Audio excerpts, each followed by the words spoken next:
എന്താണ് എടാ ഇത് പവി ഉണ്ടാക്കാനാണ്. അപ്പൊ ഒന്ന് തുളയ്ക്കണം. ഒന്ന് തുളച്ച് തന്നെ. ശരി ശരി ശരി ശരി. അവിടെ തുളച്ചാ മതി.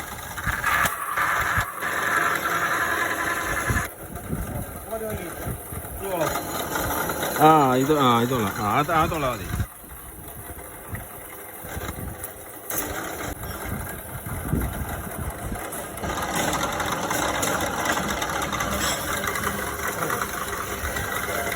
നമ്മുടെ മനോജിന്റെ വർഷാപ്പാണ്. ഞങ്ങൾക്ക് കൂട്ടുകാരനാണ് മനോജ്. മനോജിന്റെ അടുത്ത് ഓടി വന്നപ്പോ ഓക്കെ പറഞ്ഞു. അത് ശരിയാക്കി തന്നെയാണ്. സ്വന്തം കഞ്ഞി ചീരക്കഞ്ഞി കുടിക്കാം.